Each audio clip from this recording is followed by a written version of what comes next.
Hello and welcome to an all-new episode of Anime Brain Freeze. We are your hosts, jamming in the summertime. I am John. And I'm CC, and this is the show where we review all the anime series from the previous season we did and didn't watch start to finish. Once again, it's time for an all-new anime season here on ABF. We wrapped up our shows from... I don't know if that abbreviation is taken by someone else, but whatever. We wrapped up... Screw it, we'll take it for ourselves. Yeah, exactly, we'll take it. We wrapped up our shows from winter last episode, and now we're gonna jump into spring with a truly gigantic review, figuratively speaking. But first, of course, we have to take a quick look at all the shows from the hot new summer season that just zapped onto our screens, and we'll do just that in our sneak peek right now.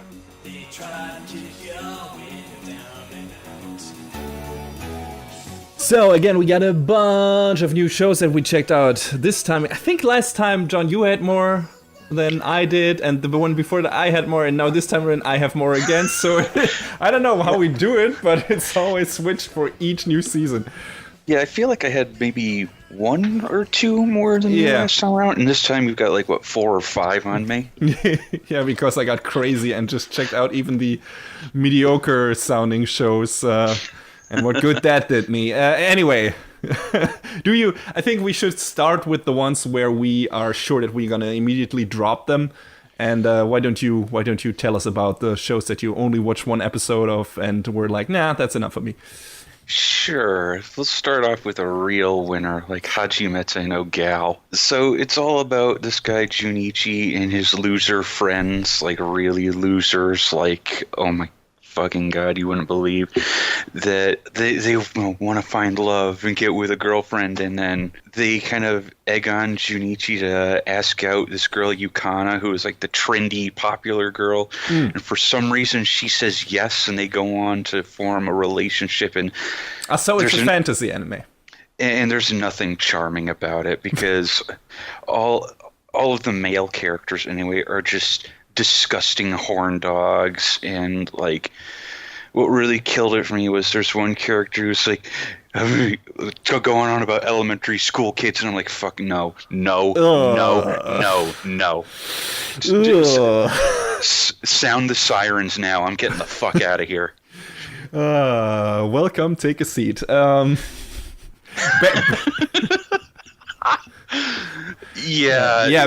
Better jump the ship before the show goes somewhere really atrocious. Like I was going back and forth with some guy about this on Twitter, and we were both of the same mind. Like I said, it feels like it wants to channel the humor of stuff like Seitokai Yakuin Domo and Galko-chan, and it just can't do it.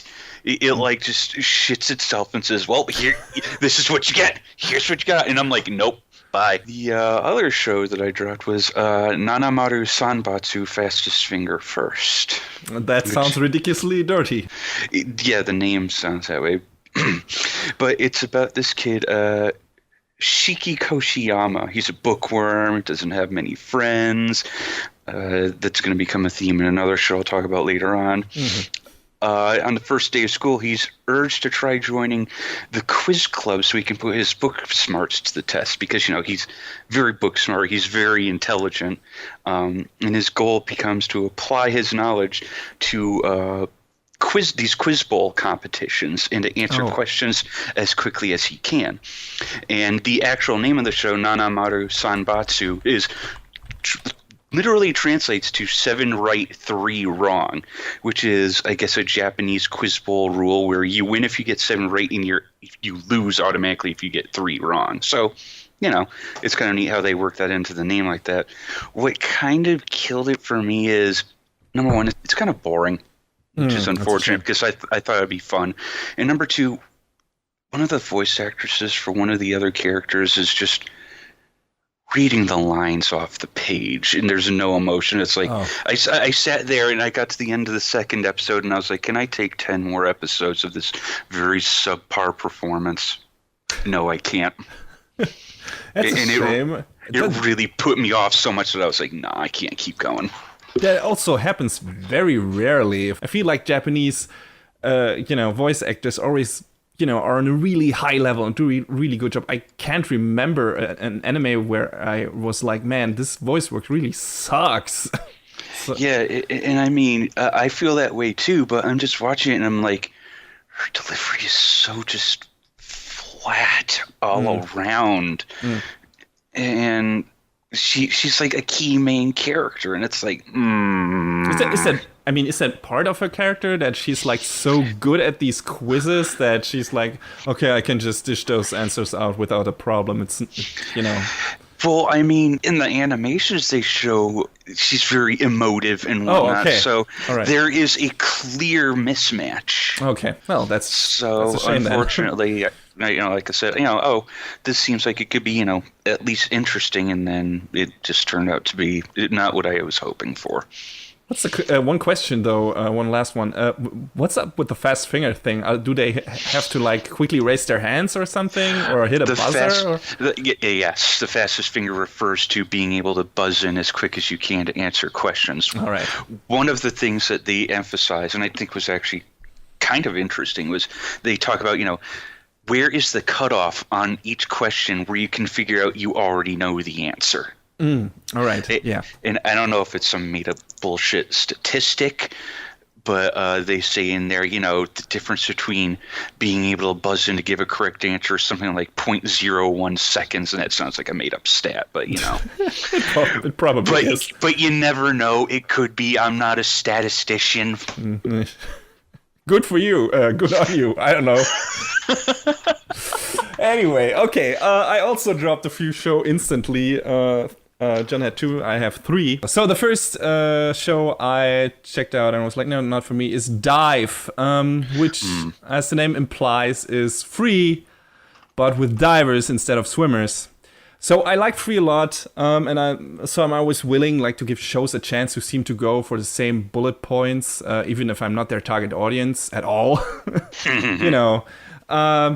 But sadly, this has neither, as interesting or fun characters as Free, nor is it as well animated. Free was animated by KyoAni, and Yeah, KyoAni is a pretty high bar to beat. I give them a lot of shit, but they set the bar pretty high. Yeah. The diving scenes, which should be the visual highlight of the show, are especially lackluster. And that's where your showstopper moments should be, like when they dive and do their complicated choreography in the air, and the moment where the guys jump off the board and the diving, it only takes a few seconds, 1.5 seconds or something until they hit the water. Yeah, but you don't have to actually make the scene that fast because then that's not interesting.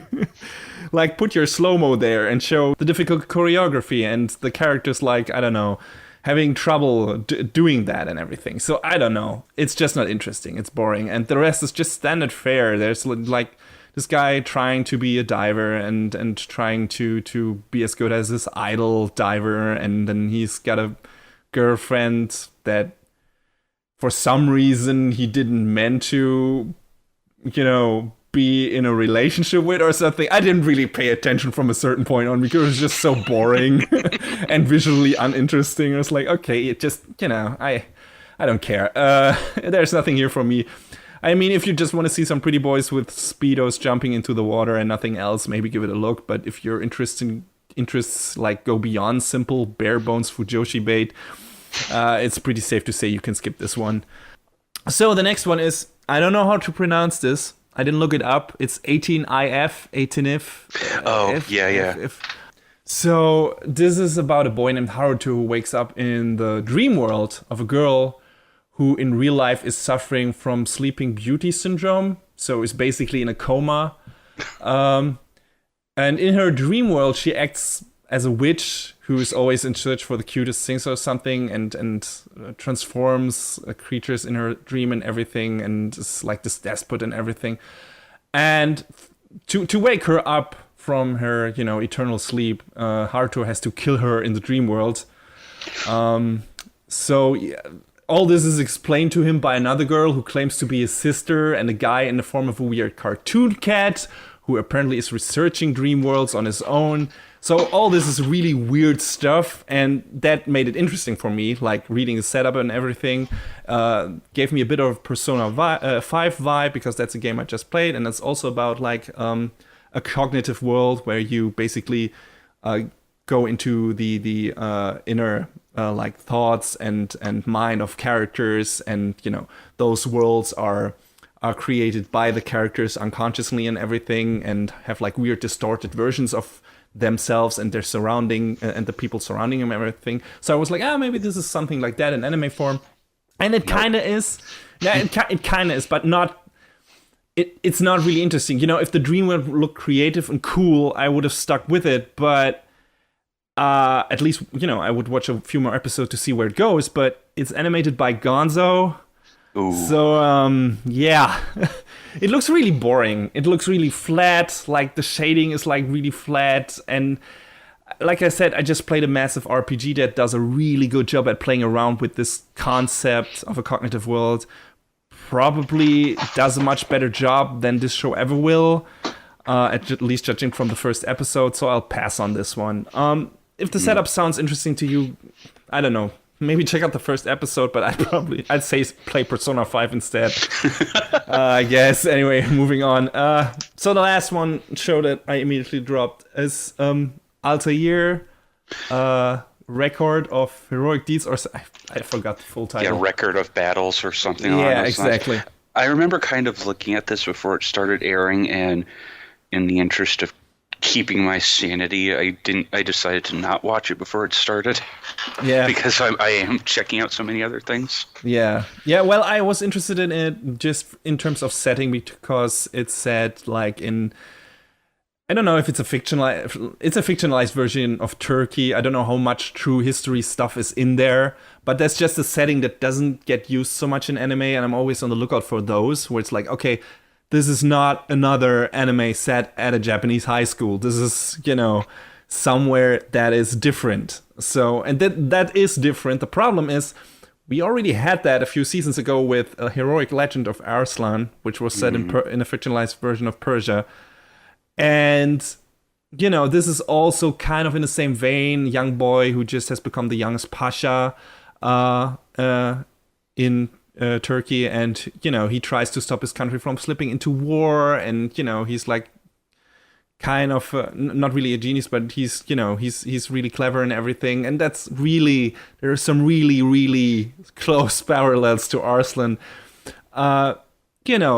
It's a perfectly fine show. It's just the characters just don't seem as interesting and colorful as the ones in Arslan, and I like the setup and the designs in Arslan more as well. So yeah, I'm not gonna stick with this one. It's more well animated though, which is not surprising considering Arslan was done by Leiden Films and this one is done by MAPPA. But I don't think that will be enough to keep me around, because the shows are just so similar, and in every other department except for the animation, I just found Arslan to be more interesting. I doubt I get another season of that, because that was not a very successful show. But still, it's like, okay, if I'm gonna, dive into that story, I might as well wait for another season of that, if that ever happens. But I've got so much other stuff to watch. I don't really need another one of the shows of those. But if you were like, man, I didn't check out Arsenal because the animation looked so jank, but I'm interested in the setting, maybe give this one a shot. I don't know. It looks fine. It's just not. I don't need another one right now, even though the setting is, kind of interesting. Yeah, I mean, my experience with Arslan was I decided on a whim to pick up the Dynasty Warriors clone. Oh, yeah. And I played through that, and it was pretty good. So yeah, like I said, the characters are cool. I like the character designs by Hiromu Arakawa. I don't know. I always fuck up her name, but artist behind Full Metal Alchemist. So yeah, that was, aside from the crappy animation, that was a good show, and yeah. So I don't know. Maybe check out that instead. But like I said, I'll tell you, it's not a bad show or anything. It's just I've seen this before pretty recently, and there are enough other shows to watch. So yeah. All right, another show I forgot to mention. Not 3, 4 shows. Sorry, I already got confused. 4 shows I instantly dropped. So the last one I instantly dropped was Action Heroine Cheerfruits. Did you watch that? I thought about it, but I just didn't pull the trigger on checking it out. Okay, so I only checked out like 10 minutes, then skipped through the rest. It's a perfectly fine show. It's about in this universe, basically towns and prefectures are represented by these live-action tokusatsu heroine actors who perform stage plays, and it's all for the sake of revitalizing tourism and the town's economy and everything.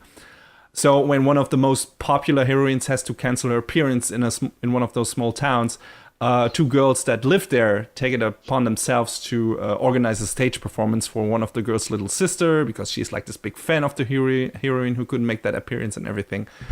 So, as expected, shit goes awry, but they leave such a big impression that they are asked to become the real heroine representatives for the town. So, it's all really nice and cute and slightly funny, but it's just not my field of interest. And I got bored pretty quickly, and it's just, cute girls doing, cute things and, being nice and everything. But it's just not, okay, this is not what I look for in anime story, I'm sorry. If you like stuff like Sakura Quest, which that reminded me of, albeit with a lower budget and in this case, maybe check it out. Like I said, it's perfectly fine. It's just not for me. Just not that interesting to me, but it's probably not a bad show. So yeah, okay, I'm done with my drops. At least for now. You have some shorts you wanted to mention. Yes, just a couple of quick ones. The first one is the savior of anime has returned, my friends. You have teased this. The 9th season of Teekyū is upon us. Which sounds like a lot, but considering these episodes are really short, that's probably... Like 2 minutes long. Yeah. Does that amount... Wait, I suck at math. Does that wrap up to like a one full 12-episode season? No. Yes. Well, yes? No, not... maybe in terms of minutes, but I mean like a full season of Teekyū would be about a full episode of any other show. Okay, all right. So we're almost to a season's worth of a regular show. Great. Of Teekyū. We're getting there. We're gonna get there. We're gonna get there. So is it still going strong, or? It will never change. It is the same as it was from moment one. Just non sequiturs and just stupid, goofy shit. Because I mean, the story is supposed to be about girls in a tennis club, and they don't play tennis. Why would they ever do that? Okay. They just goof around. Basically. All right. The other one I checked out is Aho-Girl. Oh, yeah. Well, okay, that name is very descriptive. The name basically tells you all you need to know, but for the sake of explanation, it's all about this girl named Yoshiko Hanabatake, and she's an idiot. Just a 100% moron. Like, consistently getting zeros on all her tests. Even the multiple choice fill-in bubble sheets. Just all zeros. And it's up to her childhood friend, Aruku Akutsu, to keep her in line. Okay. So this show is just an excuse for Aoyuki and Tomokazu Sugita to yell at each other like fucking idiots. Well, and, I mean, the show is a one-trick pony. It's not going to change what it is. I don't see any major like startling revelations coming. It's just goofy for the sake of being goofy. But it's not irritating or anything. Like it's like generally entertaining, or is it like? I get a chuckle out of it. So we're 2 episodes in, and I'm like, yeah, all right, I'll keep going. Okay. Well, since I have apparently much more shows than John, we're probably from now on doing like 2 shows from me and 1 from John, and see how that ends up. If we come out at the end like evenly, I don't know. We'll see. Well, so we will have some overlap, so we'll see what happens. Exactly. So that happens too. So anyway, the first show I checked out, and I'm maybe gonna keep. I'm not sure yet. Is Welcome to the Ballroom. So it's about a boy named Tatara Fujita who, through a series of incidents and misunderstandings, is introduced to the world of ballroom dancing and finds out that he's kind of bewitched by the presence and atmosphere surrounding those professional dancers and everything. So he asks to be taught by one of the top dogs in the dance studio he ends up in, and he gets unexpectedly close to a girl he is interested in and who made him go to the studio in the first place. So I immediately checked this out because it's a production IG show, and as expected, it looks really good. If you can ignore the sometimes freakishly long necks on the characters, because they do these weird dancing poses where they really like stretch out their backs and necks, and it looks really weird sometimes, like it's aliens.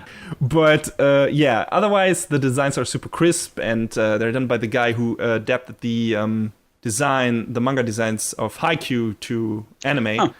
And I really like those designs, and so I like these too. Like the character designs in general are really cool, and it's a good-looking show. The dancing scenes are great. The opening looks fantastic. Like, man, it's an all-around like visual delight, except for those necks. I think it's a pretty safe bet to say this is going to be like a love triangle between Tatara, his male coach Kaname, and the girl Shizuku that he's interested in. Because like she's the dance partner of his coach, I think. But, maybe the competitions will be interesting enough to keep me watching. I'm going to give it like the usual 3 episodes and see where it leads. I'm not sure. I'm not that interested into just bare bones romances. But I don't know. Maybe there's a bit more to that. Like I said, like maybe the competitions are interesting and everything. And on a visual level, show is like really good. And I mean... shows have me kept around with less, so we'll see.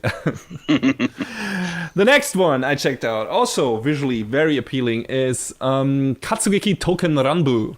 Oh, yeah. It's a show about a time traveler called Saniwa from the year 2205, who uses the spirits of legendary weapons to battle the so-called historical revisionists. Who sent their army through time to change important historical events in their favor. And Saniwa does that by turning the weapon spirits into hot bishy boy warriors and sends them through time to find and destroy the battalions of the retrograde army. So this is done by Ufotable, and that means it's a good-looking show. If you recall one of our previous episodes, pretty much the only thing that made me stick with their adaptation of Taste of Hysteria were the visuals. And if I stick around for this show, it's probably the same, because everything else felt really by the book. I mean, possibly there are some fantastic story hooks, and maybe we get some good characterization in the future, but I wouldn't count on it. On the surface, this also looks like, it's, made for the crowd of free and dive and everything.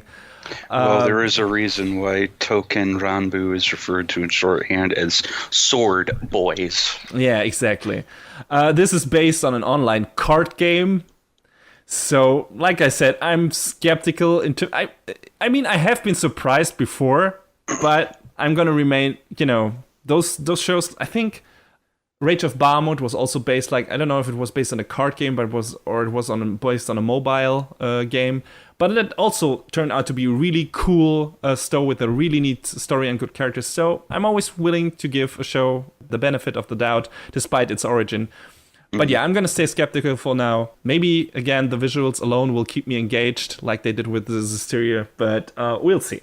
I don't know yet. It looks good. That's all I can say for now.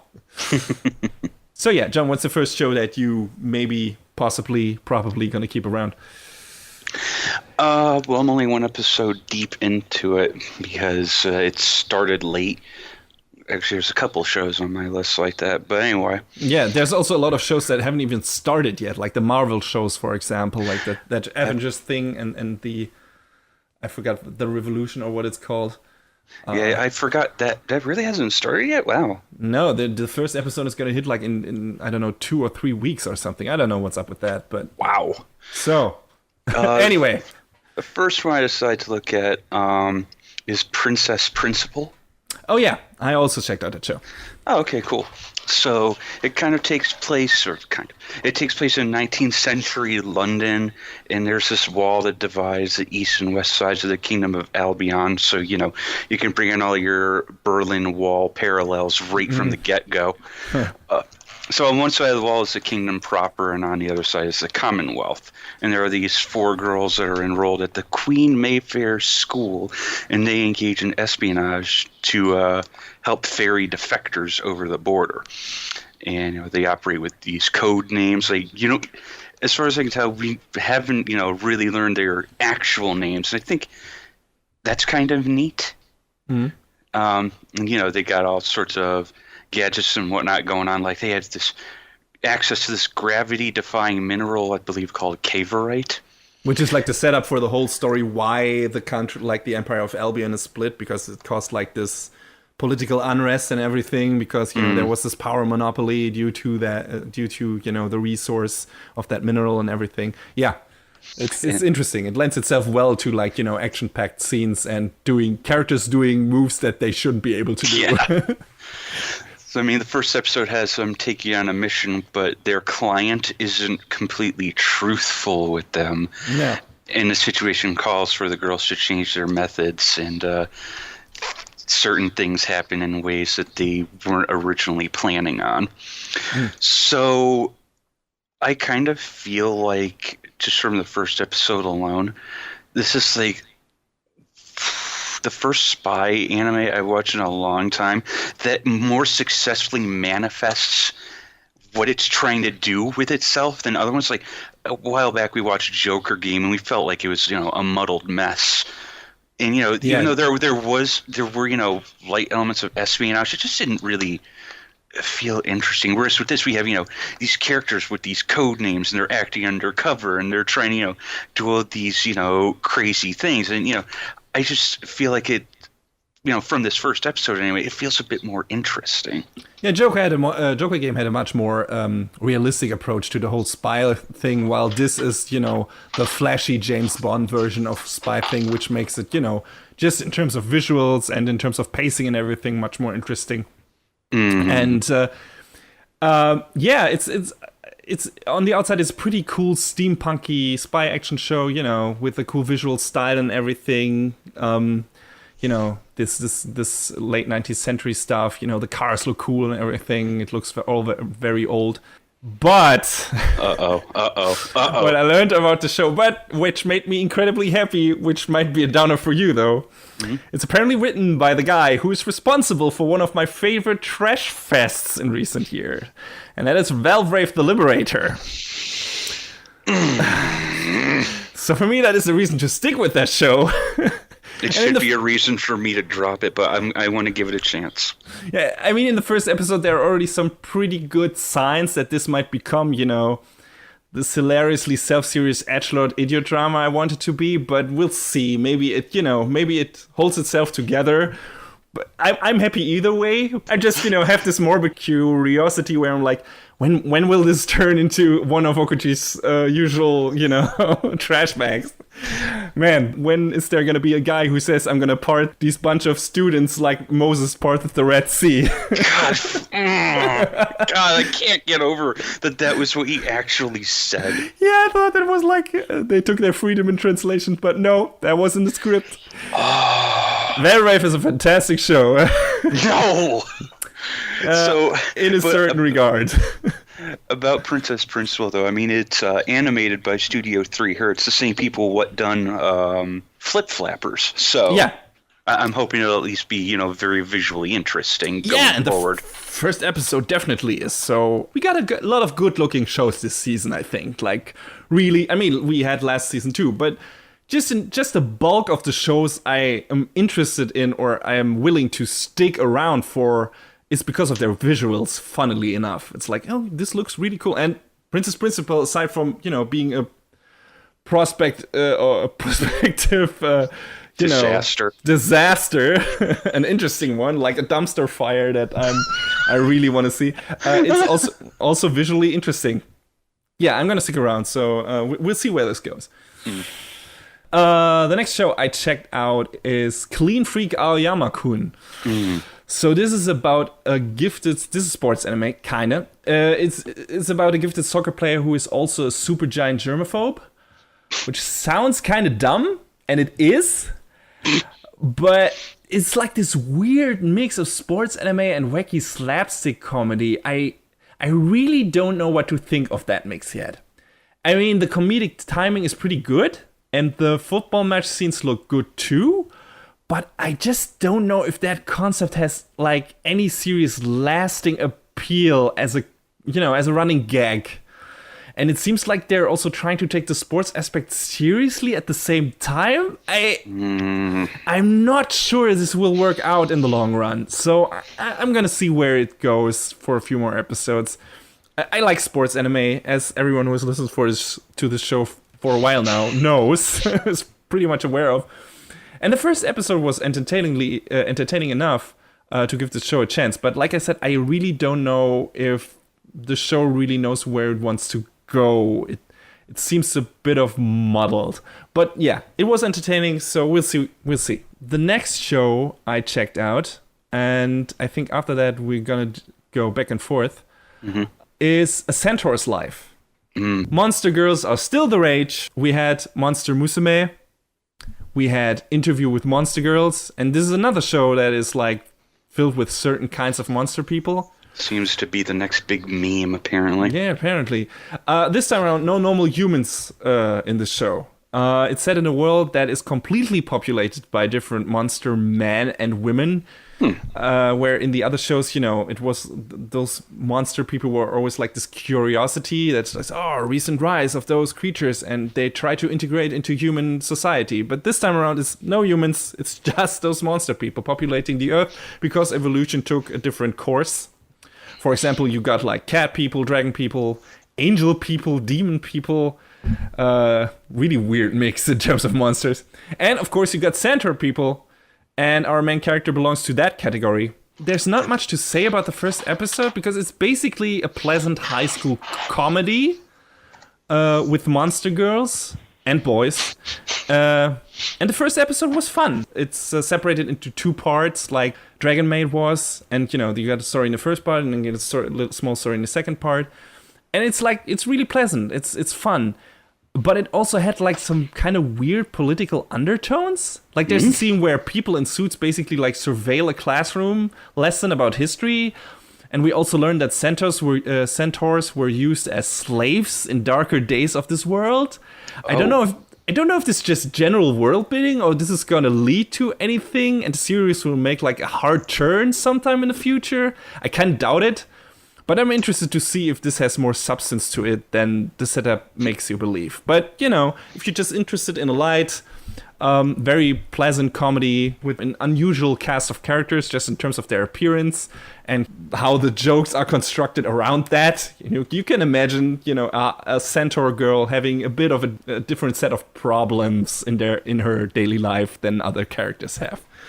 Just in terms of her physique and everything. So yeah, it's fun. It's very, very light, very fluffy. I think just in terms of the comedy and everything, it might, be in your ballpark from what you've told me about the shows you enjoy.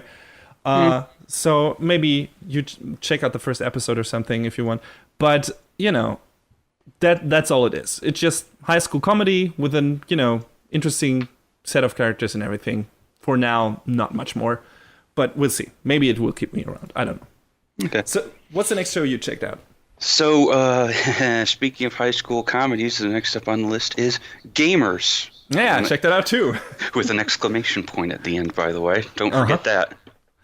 So, it's all about this kid, Keita Amano, and we're going to call back to another show we were talking about earlier, who just started high school, doesn't have many friends. Yeah, okay.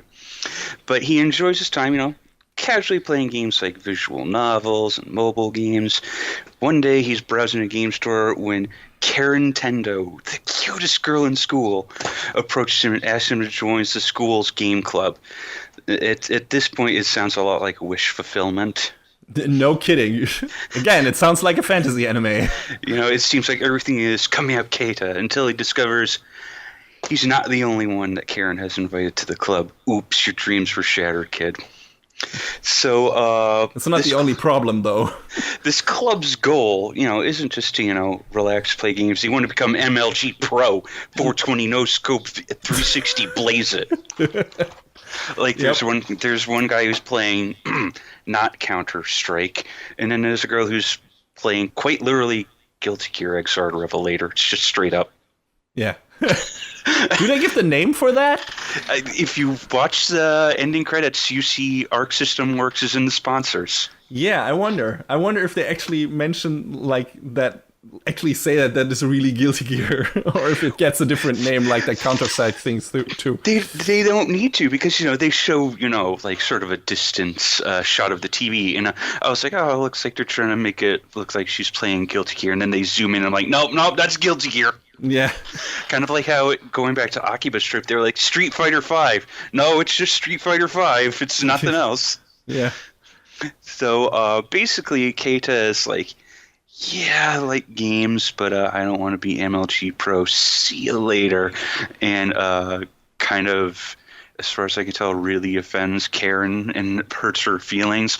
And he goes back to basically playing not Grand Blue Fantasy on his phone with an online friend, and see how it pans out for him in the future, basically. Yeah. It's again, wish fulfillment is like really... Yeah, I think it's really the core of this. Like, this is, the hottest, most popular girl in school who happens to be also a nice person, who also happens to be a gamer, as, the self-insert nerd slacker to spend time with her in her gaming club. And then he initially rejects her. What? Because he loves to be a filthy casual again and, is not into competitive gaming. I mean, I can understand that. Like, It's like if you have to make appointments to make your gaming and play games constantly, you can lose the fun in that in that hobby. So I can understand where he is coming from, but everything surrounding that is just like, it's so perfect. And also, she apparently seems to be generally into him, because when he rejects her, she is like really upset. She's like really broken up about it. Yeah, and not because he wouldn't join her club. It seems like she's romantically interested into him. It's like, I just kind of love that at the end of the episode, it seems like they're having two different conversations. Yeah. Good luck in the with the game club. Yeah. It's like, oh, geez, you done fucked up.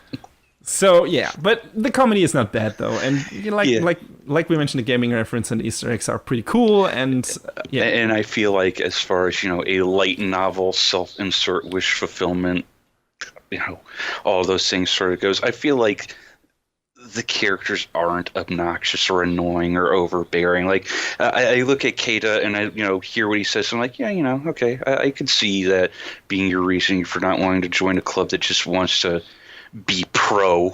Yeah, he's a bit more relatable than other novel protagonists. So, definitely. Yeah. So I think I might keep it up. I'll at least watch another couple episodes, see how I like it. All right. The next one. Woo! Wow. We're talking about how Princess Principal, I'm not sure that will turn into a dumpster fire. Uh-oh. But I'm sure this one will, because it already has, kinda. And that's called Vatican Miracle Examiner. Oh, no. Yeah. I hadn't heard too much about this, but oh, boy. Yeah, super great. Excellent. The cast, the two main characters are Father Roberto Nicolas and Father Joseph Kohiraga. And they're special examiners employed by the Vatican to investigate the occurrence of possible real-life miracles all around the world. And when they are sent to a conservatory in Mexico to investigate a case of claimed immaculate conception, they get pulled into a nightmarish world of satanistic rituals and murder. Jesus Christ. So this show makes me very happy, because it's the top trash stash contender for this season. Like, the setup itself is nothing special, but the execution is so fucking over the top, self-serious, and thus hilarious that it caused a lot of, probably unintentional, pretty sure unintentional laughter on my end. The only question for me is it going to stay as dumb and ridiculous throughout the whole series as it was in the first episode? Because then I'm going to stick with it. But if it, steps on the brake and tries to be, serious, slow, toned down, thriller, whatever, then I'm gonna jump ship. But man, so far this is the scene from Death Note where Light is like really intently writing in his notebook, like from all angles. Like that's the whole first episode. It's like so many super dramatic shots of stuff that is not dramatic at all. And so many dumb nightmare moments and everything. I'll take a potato chip and eat it. Yes, exactly. That's this show, and I'm really happy that it's that. So because otherwise that would not be a premise that would keep me interested. But yeah, this seems to be like it's gonna make the trash stash for our reviews next season. So yeah, looking forward to that. Anyway, what's the next show you want to talk about? I actually think the rest of the stuff I'm looking at is all is crossover between us as well. So yeah, the next one is Kakegurui. So Hyakko Academy is this very prestigious school, but unlike many schools that are known for their athletics or their academics or other such achievements, this one is known for its students basically being compulsive gamblers. A lot of the students consider themselves to be like top tier, high rollers, and look at all the money I have to throw around. When one day, this young lady named Yumeko Jabami transfers in, and she has an obsession with gambling that far exceeds pretty much any of the other characters we've seen in the first couple episodes, and she basically sees through all the cheatsy ways that they have and shows them what a real high roller is like. And also, she's fucking crazy. So yeah, she says that she hates like boring games. A game where she knows that she will win, or a game where she knows that she will definitely lose. So she is always going for the high-risk games where there's like the slight possibility that she can win, even if it's really difficult. And yeah, like you said, she is super crazy. When stuff gets really interesting, she gets super turned on. Yeah, well, that's fine. I mean, the show is really like going into the like weird face direction, like all the characters get like these really crazy, weird, sometimes turn on faces when they like do like these really crazy moves and are on the verge of winning and everything. And yeah, I think that's actually really cool just to see, when they start acting crazy, that there's this amazing distortion in their expressions, and that just, I think that's really neat. Also, the voice actress for Yumeko, we've talked about Saori Hayami a few times in the past, but I never knew she could act the way she does in this show, and it's amazing. Yeah, she has a lot of fun with that role. Like, she just flies off the handle. Like, I've never heard such a menacing delivery of a one-word line before. She usually plays like these more... like much more cool, composed characters. Composed, like very, very polite, kind, right? And then you get her being like, "Hi," and it's like, whoa. Yeah, she really gets to fly off the handle in this show, and it's a lot of fun to watch. I mean, if you have a problem with sometimes really ugly ugly. It's a sense of perspective and everything, but really, like John mentioned, really distorted faces and characters like the eyes bulging out of the heads and everything, and their mouths like contorted to a really, really evil grin and everything. Maybe stay away if you have a problem with that. If you we get a kick out of that and think that's fun and interesting to see something like that on an anime. Yeah, it's not without purpose. So yeah, exactly. And it's fun. I wonder where it goes. I don't know yet. It's based off of a manga, and I don't know much, if anything, about it. So I'm curious to see what happens. It seems to be kind of like a tournament setup where she she's gonna face off against the student council, in Kill la Kill or something, and she's gonna battle them one by one, and that's probably how the show is gonna play out. But I hope we'll learn more about her character and why she is the way she is, and learn more about the other crazy characters. And yeah, it's interesting. It's different.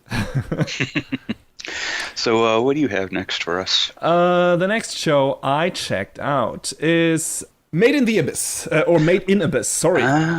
So yeah, this is about a young girl named Riko who lives in a town that is basically built around a giant hole in the ground called the Abyss. So Riko is in training to be a cave raider, not Tomb Raider.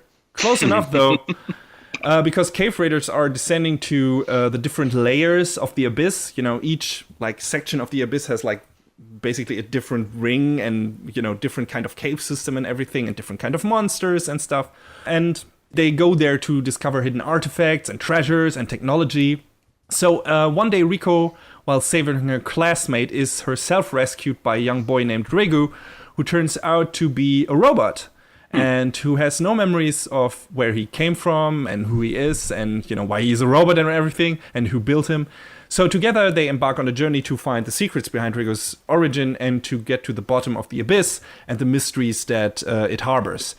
So yeah, I love the first episode of this. This is like a really cool adventure anime, like with a neat setup and cool characters. A pretty unique design sensibility. The character designs themselves look a bit cartoonish. It looks interesting. I really like the setup and the characters and the visuals of the show. It's like, man, the environments are fucking stunning. In a lot of the scenes. It's already such a beautifully crafted world, and I, you know, just like Riko, I can't wait to find out where it all leads. It's definitely one of my must-watch shows for this season. Like, I was really looking forward to it when I saw like the first artwork from it and the first trailer and everything. I was like, man, this looks up my alley. Like, I love a good adventure anime, and this is like a really interesting setting, a really interesting world, and yeah, so. It delivered on all the expectations I had for it, and yeah, good stuff, really good stuff, really interesting cast of characters, really interesting world, and I really want to see a really great animation, really great visuals. In my opinion, if you still searching for a show to check out this season, I think this is one of the ones you should take a look at, dear listeners. Anyway, next show you pick, John. Well, this wasn't a show that I really picked, but more piqued my curiosity when others were talking about it. I think I know you know what show it is. Yes. It is a show whose title includes some rogue punctuation. Yeah. What show could it be other than Knights and Magic? It doesn't need the apostrophe. Why is it there? Why is it there? Tsubasa Kurata is a genius programmer and a huge robotics nerd. He obsessively collects and builds model robots in his free time until one day when he dies in a car accident. And he awakens in a parallel world in the body of this young boy, Ernesti Echevalier. Okay, so Ernesti is the son of a pilot of this type of magical construct called a silhouette knight. It's not a robot. So it looks like a robot, though. Silhouette knights are akin to giant robots, and when Kurata, now Ernesti, refers to them as such, you know, the people around him, they don't know what the hell he's talking about. What's a robot? Yeah. But seeing as he's been ostensibly reborn in this world where he can live out his dream of becoming a robot pilot, he makes it his life's goal to like study as much magic as he can and to get proficient and become a silhouette knight pilot so he can follow in the footsteps of his now father. And you know, it kind of works for what it is because, you know, because of who the character is and his standing, you know, why would it be irregular for him to pursue this goal? And yet at the same time, it's kind of like, you remember that one scene in Sword Art Online where Kirito's like, I know how to hack this. I mean, except... Why do you know, though, Kirito? Why do you know that? Because you played the fucking online game for fucking, I don't know, every day of your life? Why do you know how to hack then? I have been playing games for 28, 29 years, and in spite of studying computer science for about 3 or 4 years, I still can't program or code worth a shit. However, I feel like I'm willing to give this slightly more of a pass because, you know, he was a programmer in his previous life, but the thing is, how much overlap is there between magic and science? Well, apparently, according to this show, it's the fucking same. So much. No, it's like I know how this works. And he's really adept at learning magic because he's I'm in. He kind of creates new spells because I know how this works because I, programmed shit and this is how programming works and so this is how magic works. And I'm like, what? It's like, get out. It's like, what are you talking about? Yeah, this is the most blatant. This is trash stash material. Yeah, probably. It's the most blatant isekai self-insert power fantasy, with the possibly flimsiest premise of all time. The beginning of the show is basically what Konosuba made fun of in its first episode. Mm-hmm. So, it's a lot of dumb fun. Yeah, I feel the same way. Like, it's stupid, but I feel like it could be something fun. I don't know if I'll see it through to the end, but we'll find out. Like I said before, the visuals are good in this show. Like the action, choreography, and everything looks really cool. Even, for a show that has CGI mix, I'm not a fan of, that. But, how he jumps around in his silhouette night and everything, it looks cool. Like he does some pretty cool stuff. So yeah, the monster designs are neat. It's a good looking show, and like I said, it's got pretty much a breakneck pace. Like it doesn't waste much time, I feel like. Yeah, they kind of they rushed us out the door in the first episode, but I feel like that's very respectful of the audience to be like, oh, you don't need to watch him growing up. You know what's going to happen. So we'll just go for a few years. No big deal, right? Though it begs the question, he apparently has all the memories from his previous life. And he has them starting from being a little boy. Wouldn't that bring his own set of problems with it? Where he's like, okay, I don't want to stay in this constricted life right now because I know so much more. He has to learn all the new stuff with magic and about this new world, but it feels like that would have been maybe interesting to see him cope with that and everything. But like you said, they gloss over it for the sake of pacing and getting to the action parts and to the stuff where he's actually capable of already performing, his great feats of of magic and everything. I kind of feel like maybe it's just the way I interpreted it, but it seemed kind of like they were playing it off like he has enough of his memory to be oh man, robots, more than oh, this is who I was previously. Yeah. I don't know. Maybe they'll come into conflict later on. Yeah, I somehow doubt it, but I guess we'll see. I hope we get an actually interesting story along the way. Maybe some other people from our world who died will come into this world, and then, I don't know, clash of the super genius programmers. Who knows? Right now, it's a fun action romp with, your typical self-insert power fantasy guy who all the ladies fawn over. Mm-hmm. And, yeah. So if you are already tuned out once we mentioned that, don't give that show a chance. But if you're interested in light action, maybe check it out. It's fun. Mm-hmm, mm-hmm. I think, John, you can bring up the next two shows because we both watched them. All right. And I think you maybe got written down more on them than I did. I have more written about one of them than the other, but... So the next up is Fate Apocrypha. Mm-hmm. We're up, my light novel count is now up to 3. I don't know what yours is at. Oh, I haven't counted. I don't dare count. So Fate Apocrypha takes place in an alternate storyline in the Fate universe where the 4th Holy Grail War, Fate Zero, never takes place, and the story kind of takes place around the same time as the 5th war, Fate Stay Night, would have happened. So that's basically, the time frame and the way they shifted the universe out a bit, just to give, an idea. Because at first I wasn't entirely certain about it myself, so I had to do research. Oh no! The Fate, the Type Moon Wikia is very helpful. So probably one of the most extensive wikias out there. you know, considering how many servants there are now, thanks to Fate Grand Order. Yeah. So basically, the Yigged Millennia clan, it's a hard name to say, have basically kind of brute forced their way into taking the Holy Grail from themselves and have seceded from the Mages Association. And when the association sends like 50 of their top magi to retrieve the Grail, all but one of them are slaughtered by a certain Lancer class servant. The last remaining Magi activates this reserve system that the Grail never apparently had before, which allows for 14 servants to be summoned at once instead of 7.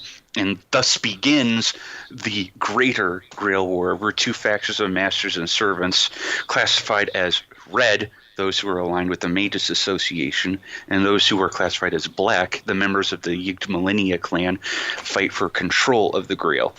And they kind of haven't really touched on it in the anime so far, but there's also a 15th servant that is summoned of the ruler class that basically acts as a administrator for the battles. So we'll see which how... Which in this case is Jeanne d'Arc, I believe. Mm-hmm. I will say that this is the first series where I think they've really extensively talked about the Clock Tower, which is basically the Mages Association headquarters. And also they seem to be playing... this may have happened... no, I think Fate Grand Order started after Apocrypha did. But it seems like ever since then, they've kind of started to play a little fast and loose with the servants' true names. So there's not as much mystery, but you know. they you know, some of them they just outright tell you, like they ask each other, "What's the name of your servant?" And you're like, "Okay, this is my name. This is my name." Yeah. Until some of them say, "Don't tell them," and that was the point of the Grail War. Oh, I don't know what this servant is. I don't know what its noble phantasm is. Oh wait, your servant is bleh. I already know what it's gonna do. Yeah, but I guess it's like I don't know. It's interesting. Like one of the main servants, you know, Saber class from the red side of things, immediately comes out and just proclaims her name and title and everything. And it's like, okay, this is a different kind of Fate show. Just in general, Apocrypha has a much more fun and lighter feel to it than Stay Night and especially Zero had. Where like especially Zero was a very dark and brooding shows with a very serious tone and some really interesting philosophical ideas and everything. It was written by Gen Urobuchi, and that showed and was really, really dark and interesting. And this is more like this has more like the feel of a lighthearted action fest in the beginning, at least, than the other shows did. And I think I appreciate that. Like, I think Shishigo and Mordred, you know, are pretty much our two main characters, are a great lead duo, and they're really fun together. Like, they're pretty much instantly they're on the same wavelength, and know how to battle as a tag team and everything, and understand each other. And it's just that's just refreshing if you are familiar with the other Fate franchise incarnations, where like, rarely the servants and the masters get along very well from the beginning, and it's like nice to see those two like characters like just immediately hit it off and just be a fun, I don't know, buddy cop duo, whatever. I just really like that, and it's fun. It's really fun. It's really well animated. I really, really like the show so far. And you know, the 7 versus 7 battle gives the whole thing a new spin and got, you know, more interesting characters and probably more interesting battles on the horizon. It just seems to me right now that the black, the Igdemilian clan seems a bit overpowered. Like, they got Siegfried, Frankenstein's monster, and Dracula on their side. Yeah. It's like, and what does the other side have besides Mordred? They got Spartacus, I think. And the rest, I don't know. And I mean, Jeanne d'Arc is only supposed to be like apparently a judge or something, or a referee. And yeah, I don't know. We'll see how that turns out. But so far, it seems like the black side has the winning hand. We'll see. Well, I think it's because it seems to me anyway, like the the black side are much more unified in, calling out their servants, whereas with the Mages Association, it's like, yeah, here's an artifact you can use. Hope you summon something good. And it's like, Yeah, black side seems much more organized. But yeah, I mean, I am a total whore for all things Fate, so I'm sure I'll watch it to the end.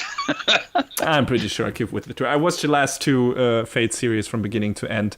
I didn't like Fate Stay Night as much as I liked Fate Zero, but it was still a better adaptation than the Studio Dean version. And I enjoyed most of that show. Well, except for the ending, maybe. But this looks, just in terms of tone, this looks like it's a much different show. And I don't expect it to go into a dark brooding place. It just seems like this is gonna be a good-looking, action-packed, just fantasy battle show, and I'm up for that. Yeah. It's good to have one of those every once in a while. I believe we have arrived at the last show. We have. All right, let's go. And it is, we have to get the full name in there. Senki Zesshō Symphogear Axis. By shedding many tears, the reality you face is ...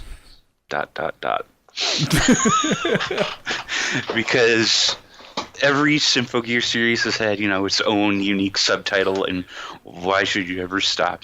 We fucked up a bit. We wanted to do a review episode where we talk about the first 3 seasons of Symphogear, since this is the first one. We haven't done that. We will do that before we do the review of this season, probably. I don't know if we would do it in the form of a special, or if we would just, do the review of the first 3 seasons and then say, okay, cutoff point from this one, from this moment on, we'll talk about the 4th season and thus spoils parts of the first 3 seasons. I don't know how we're gonna do that yet. I haven't decided that yet. I haven't even talked to John about that yet. Yeah, but we don't have a game plan. Yeah, but it's coming. So anyway, Symphogear, the 4th season. Yes. What is Symphogear, John? Well, I guess I'll just give the broad overview as best I can. So Symphogear follows this young girl, Hibiki Tachibana, and if we go all the way back to the very beginning, she was attending a concert where these 2 ladies, Kanade and Tsubasa, what was their names? Viwing, they called themselves? Yeah. They were putting on this concert when suddenly everyone there is attacked by these creatures called the Noise. Kanade and Tsubasa suit up in these magical powered armors called Symphogear that are basically fueled by them singing. When basically greetings from Macross. Yeah, a little bit.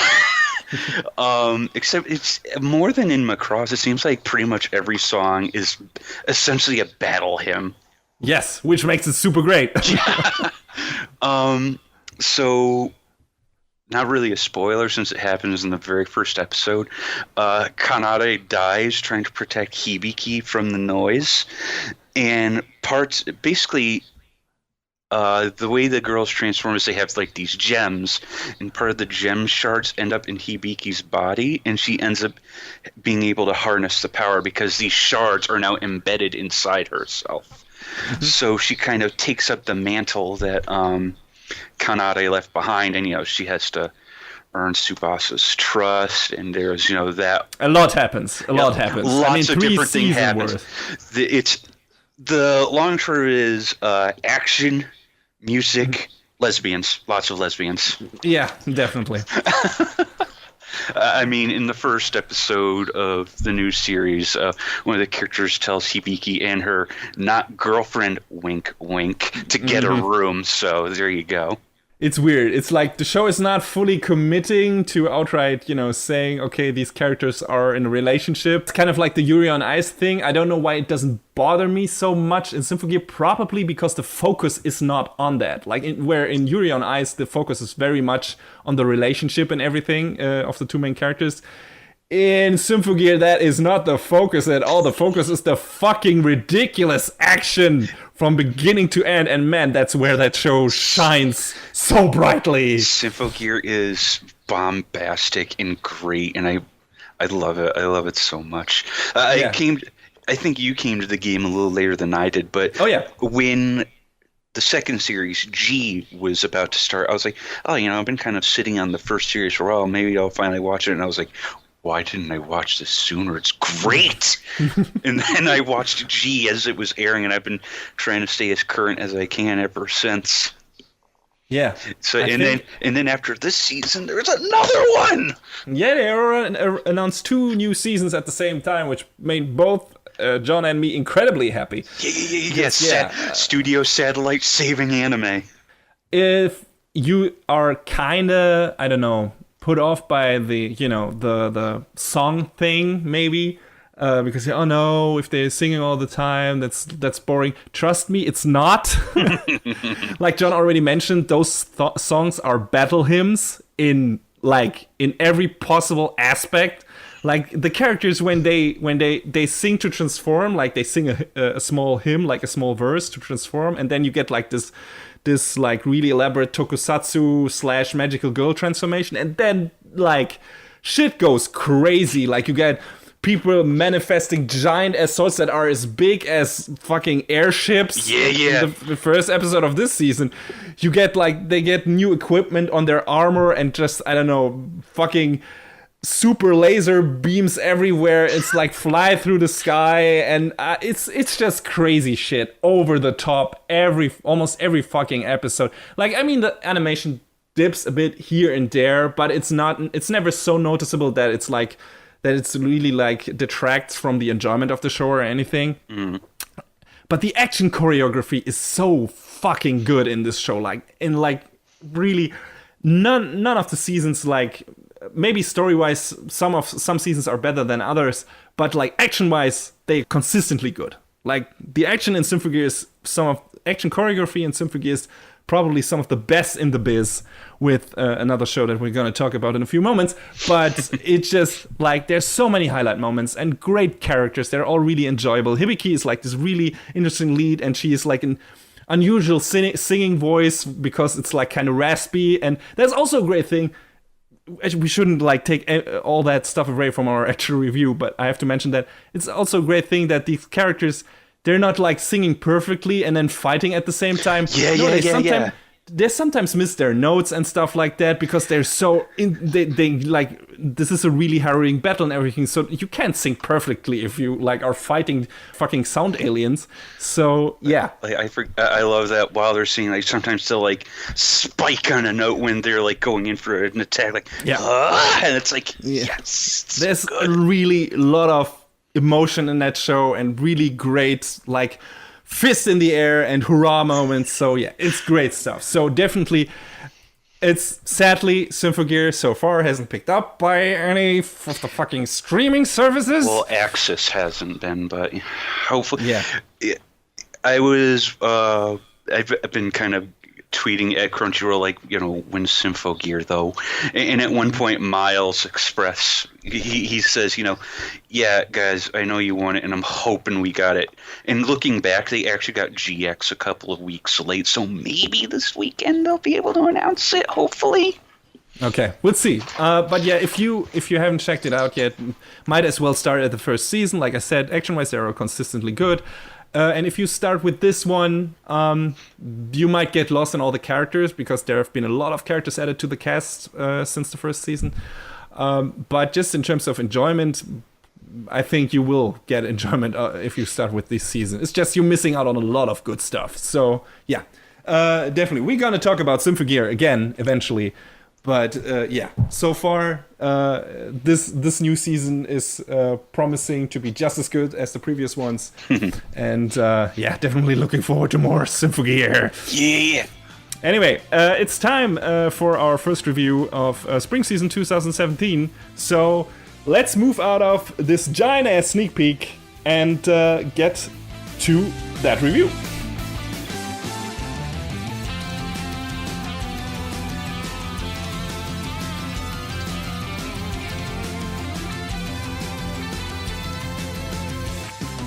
At the beginning of Attack on Titan, humanity is in a bad place. It has been reduced to a small number by the giant beings called Titans. Humans now live in an area enclosed by 3 enormous walls that protect them from the dangerous creatures roaming the lands. One day, a colossal titan appears right at the edge of one of the walls and breaks one of its gates, which enables a giant flock of titans to invade the town of Shiganshina, the hometown of our main protagonist, Eren Yeager, his foster sister Mikasa Ackerman, and their friend Armin Alert. When Eren's mother is killed in front of his eyes, he swears revenge, and he and his friends decide to join the military and become part of the Survey Corps, who battle the Titans with their steam-powered 3D maneuver gear. Together, they try to defy the overwhelming danger of the Titans, and in the course are bound to discover a lot of hidden truths out and inside the walls that are supposed to protect them.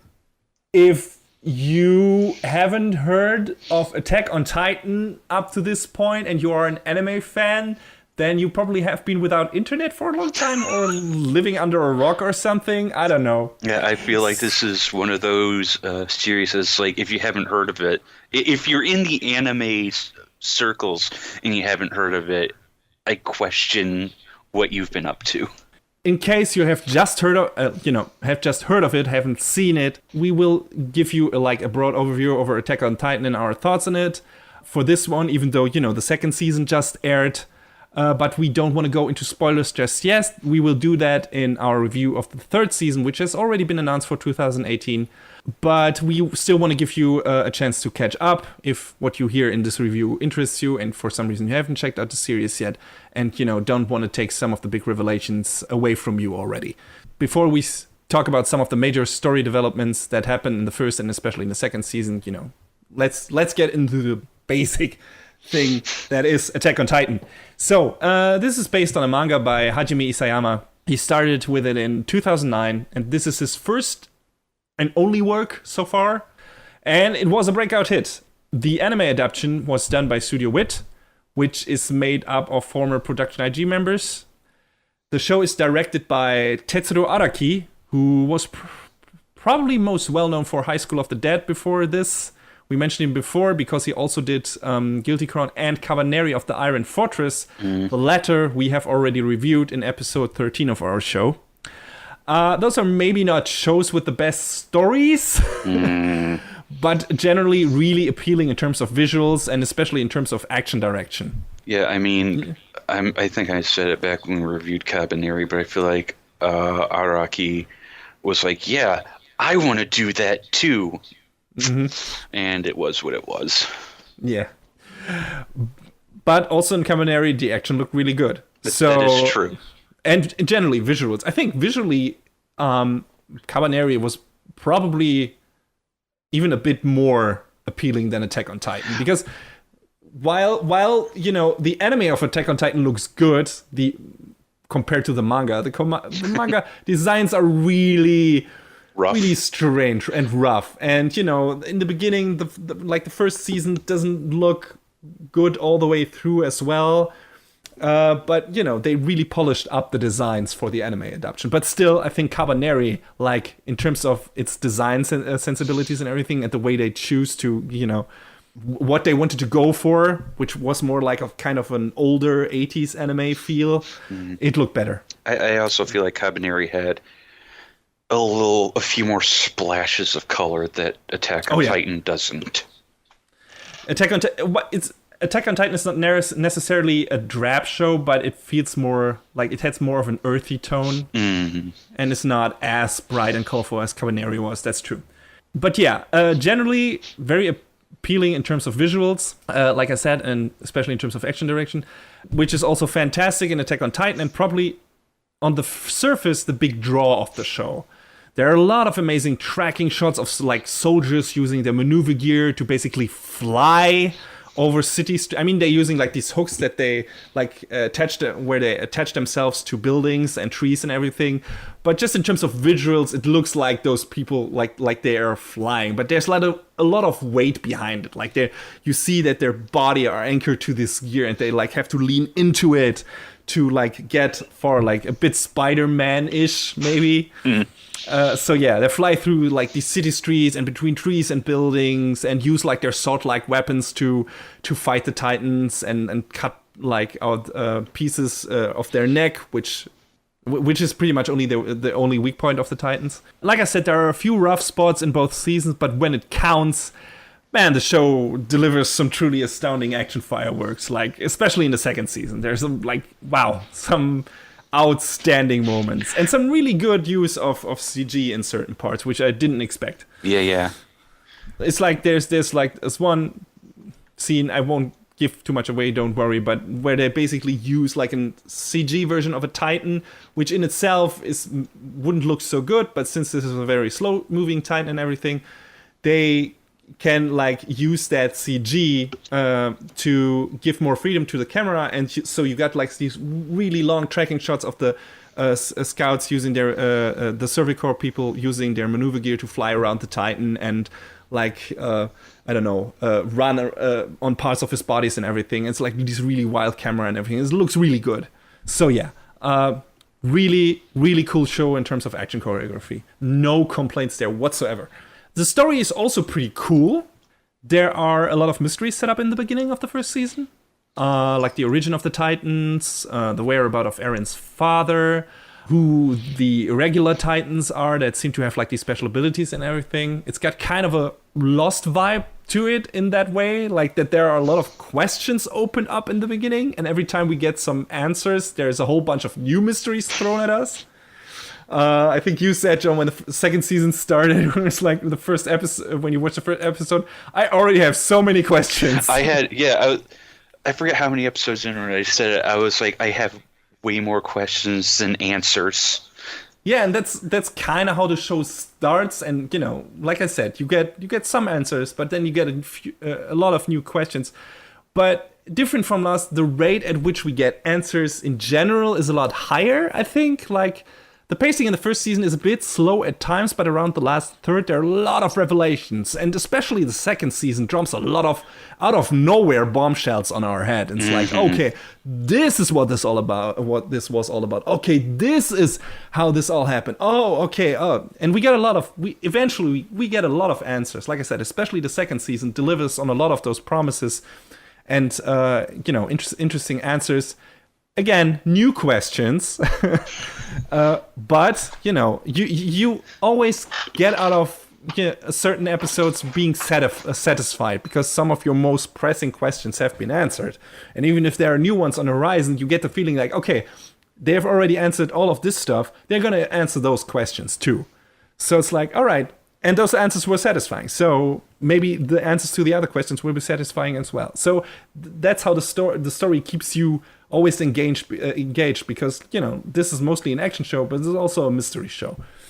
And yeah, speaking of the second season, there was a long break between the first and second season, so that the manga could get ahead far enough in the story so that there didn't have to be filler and everything.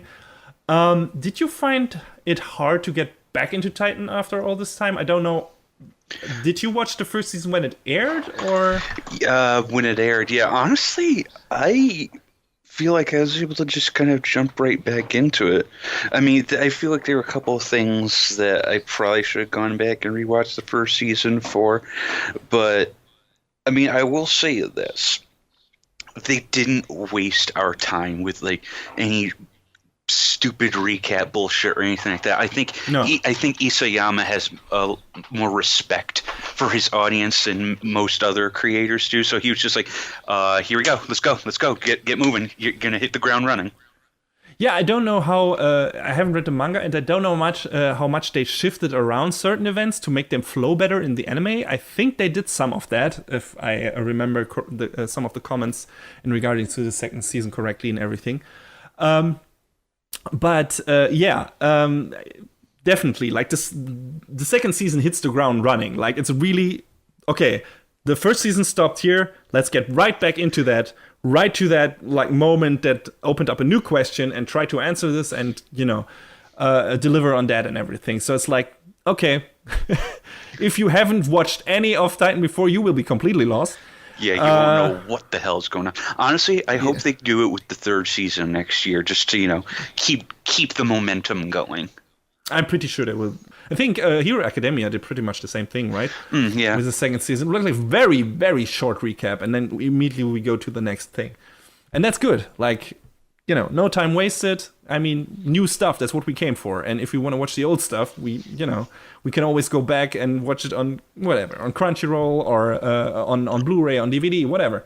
So, that was really good. I feel like I had a bit of a problem remembering what, certain characters did in the last big moment of the first season. It's like, okay, how much do these characters know about certain things? That was my only problem, where it's like, okay, do they know that what happened to that person and that and that and that? Because were they there? Were they not? But that, became pretty clear later on, right? And so I didn't have too much trouble. Another thing I wanted to ask you specifically is, how did you deal with the gory nature of Attack on Titan? Because I know you were, at least before, a bit squeamish when it came to gory stuff. And I think Attack on Titan, besides JoJo's Bizarre Adventure, is one of the shows that kind of made you, I don't know, gave you a harder shell in that regard. I mean, when there's like really gory stuff, I'm still a little bit, but I feel like I can kind of handle it. Like, I want to know what the story is, so I just kind of take it as it comes. Yeah, like it's too engaging to constantly look away. Like, I mean, there's certain biting parts that sort of put me off a little bit, but again, it's part of the story. I just kind of was like, all right, okay, I can deal with this. Yeah, just to be clear, the Titans don't just kill people, they eat them. Like, we are food for them. That's also part of the first opening song. Yeah. Oh yeah, the opening song's fucking great. Like, I loved all of them. I know you are not that big of a fan of the newest one, but I feel like the very first intro was the strongest of the lot. The second one was pretty good too, but there's that part of the first intro where they start like flashing the lyrics on the screen with like these hard cuts between like different images, and I was like, okay, that's cool. And that opening has been like memed to death. Oh yeah, like there have been a lot of like knockoffs been made with with that opening and that music and that style, just with other shows and other pieces of pop culture and everything.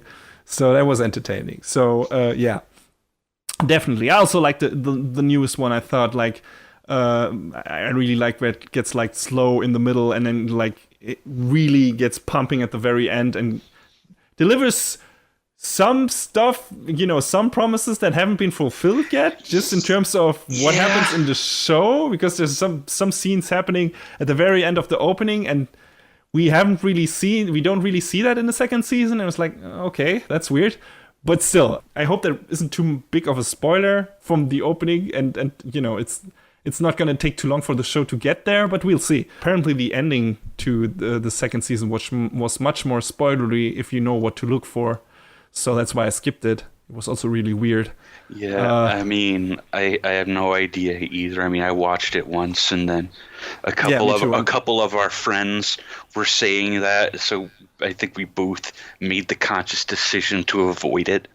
Yeah, just I want to find out about. It's not like that I don't want to find out about that stuff, but first I want to try, to unravel the mysteries myself. And if I don't manage to, I want the show to tell me at its own pace, and don't want to, learn about it by a freak accident by watching the ending theme animation. That would be dumb. Maybe after the next season, we could go back and rewatch it and be like, oh, blah, blah, blah, blah, whatever it might be, because we don't know. Since we have not read the manga, sorry, we don't know. Yeah, I always try to go like anime first. I mean, I like reading manga, but I'm way too into the presentation aspect of anime, like how that the advantage to a manga that it has in that regard, with voice acting, with music, with actual animation and everything. And the showstopper moments are just, if they are done well, and they are in Attack on Titan, they look so much more impressive in anime than they do in manga. And if the price for that is to wait a bit longer to get the rest of the story and maybe risk a few spoilers here and there, I'm willing to wait just to see firsthand the story develop in anime form.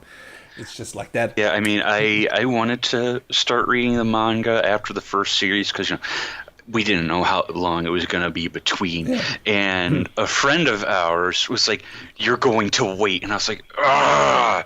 So then after this season, he was like, "Would you have enjoyed it as much if you had read it?" And I was like, I guess you're right. Yeah, pretty much. Let's talk quickly about the characters. I like our main trio a lot.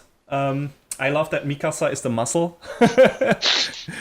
I mean, Armin was naturally always destined to be the brain of the three, but it's great that at least initially Mikasa is like the one who always has to protect and save Eren, because she's just better at fighting and stronger than him, and it's just an interesting decision. And I also like Eren's development. Like, he starts out as your typical brash, hot-head shonen hero, but eventually he realizes he's in over his head. And I feel he really changes from like being this single-minded driven character into someone who uses his brain more and is not always just hooray into the fray and shit like that. So that's cool. And I mean, only somewhat. I mean, I kind of, and this is just me, I feel like a lot of the characters are one-trick ponies. I don't dislike them, but I don't feel, maybe it's because of where we are in the story, I feel like I haven't seen a lot of change throughout the cast. Yeah, maybe. I feel Eren has like changed more just in terms of behavior, especially in this, during the course of the second season, because you expect him to react when he finds out certain things in a certain way, and then he doesn't, and is much more controlled than I expected him to be and how he behaved before, and it was like a really nice surprise, trying to control the situation and everything. And I like the family dynamic of the three main characters, and maybe even the Cervicore in general, like, and all the problems that brings with it later on and everything. It just, like you said, the focus is much more on the story development itself, but the characters are interesting enough to keep me going, and I think they're not unlikable, at least not most of them. I mean, Levi starts off as an asshole, kinda, because you don't know what he's about and everything, and he is like kind of, this violent ass and everything, or that's how he comes across. But it becomes pretty clear that there's a hard bird deep underneath his hard shell and everything. And he also got his own origin story in form of an OVA, which is also pretty dope. And I checked that out, and that's cool too. So yeah, and he's also, besides Mikasa, pretty much the most badass fight scenes in the first season and everything. So yeah, I like the character roster. It's interesting, and I think it gets more interesting in the second season.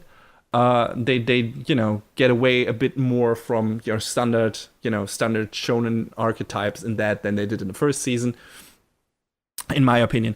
And yeah, speaking of that, did you enjoy the first or second season better? I mean, the second season has a better pacing, I would say, but it's only 12 episodes, and the first is 25. I feel like, now that I'm thinking about it, the second season, just because you're right about the pacing, and some of the revelations were like incredible. Like, I don't know, there was something about that I don't dislike the first season. It was a good introduction and whatnot. But then, when they started really hitting hard with a lot of the shit in the second season, I was like, yo! Mm-hmm. Shit gets real. Yeah, some big answers coming your way. If you think if you've watched the first season, it was like, man, that was too vague for me, and I didn't get enough answers. Trust me, watch the second season. There's a lot of big moments coming your way.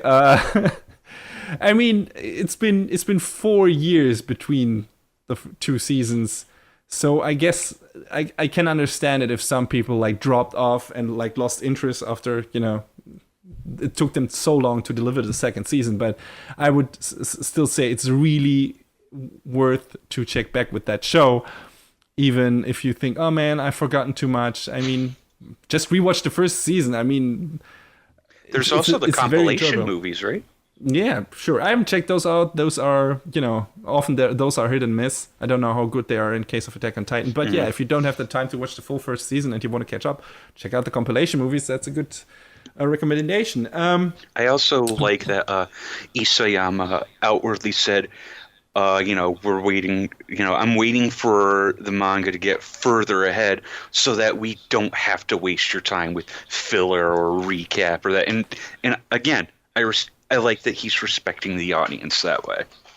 Yeah, very good choice. And yeah, I'm really looking forward to more Attack on Titan. I've heard the next arc in the manga, which we're probably going to hit with the next anime season, is probably just in terms of, I don't know, just story development the weakest, which is a bit of a downer, of course.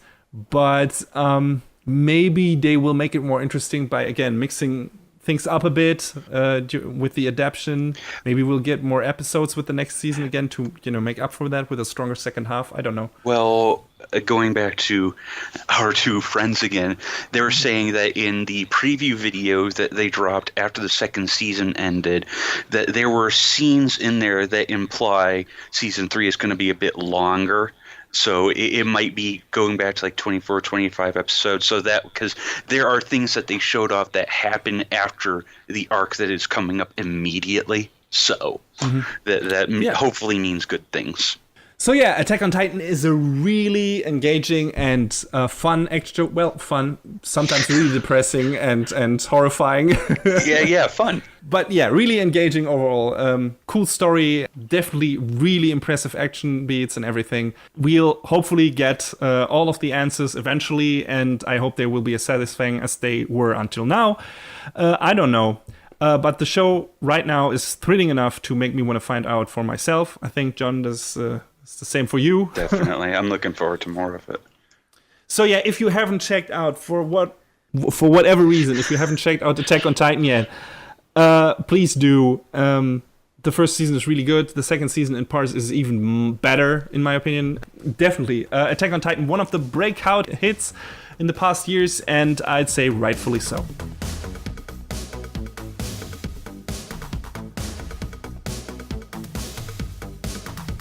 And that is a wrap on the 33rd episode of Anime Brain Freeze. All the music in our show is from the Double Dragon Neon soundtrack by the amazing Jake Kaufman. Please go to vit.bandcamp.com and check out his awesome work. You can find us on YouTube, Facebook, Twitter, iTunes, Stitcher, SoundCloud, and animebrainfreeze.com. Leave us comments and questions any way you like, or send an email to animebrainfreeze@gmail.com. We would love to read your feedback. Thanks for tuning in. We hope you had a good time, and please join us again on our next show. Macht's gut! See you later. Next time on Anime Brain Freeze. The tragic comedy continues with a lackluster adaptation of an unintentionally stiff black swordsman. And an on-the-side story of dungeon traversal.